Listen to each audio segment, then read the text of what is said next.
And So, Notes on the Bible and Religion.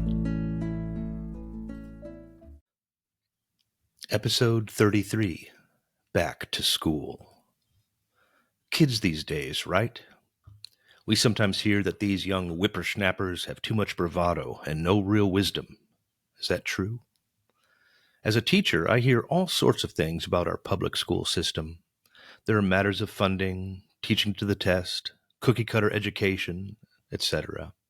Did some factions take over the schools, or did some factions leave the schools, leaving voids filled by remaining factions that chose to stick it out with those whippersnapper younglings? Is it education or indoctrination? And then there is a rather famous saying, those who can, do. Those who can't, teach.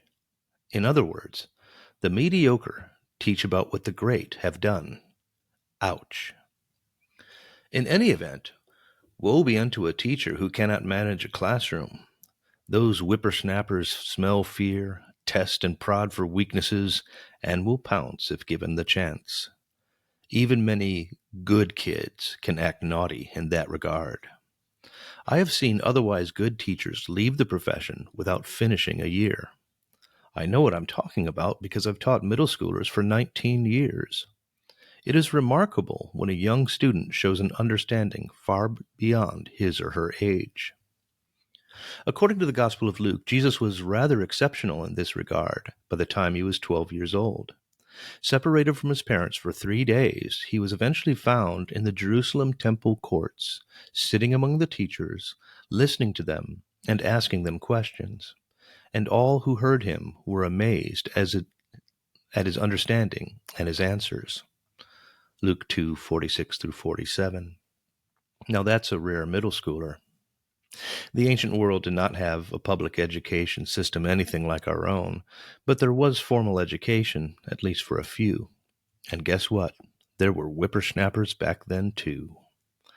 The book of Job is one of the greatest pieces of wisdom literature from the ancient world. In one part, the once respected Job, who has lost everything, laments that young men no longer step aside as he approaches, nor remain silent when he speaks. Now they mock him, and sing mean ditties about him, and spit upon him. Job 29, 7 through 8, 31, 9 through 10. Sometimes even the otherwise good ones might join the wolves in pouncing upon a struggling teacher. Ours is not the only culture where young adults can act like brats when given the opportunity. Whippersnappers aren't anything new. Wisdom, it seems, takes time to seep in. An Egyptian text from about 2,000 years ago instructs that a person must live 10 years before comprehending life and death, another 20 years to learn life skills and gather possessions for family life. It is only at 40 years that one gains understanding.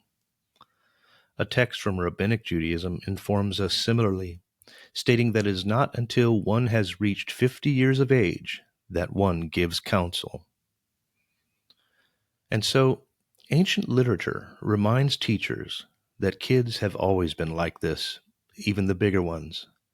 Many adults remain childish into adulthood. Most will end up taking your good counsel, even if it takes 30 more years for it to sink in. You might not be here when that happens, but you'll be remembered for it. Thank you.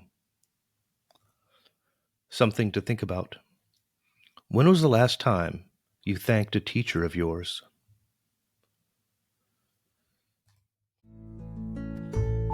Print and ebook editions of And So, Notes on the Bible and Religion are available on Amazon. More information on my work may be found at jasoncdikehouse.com.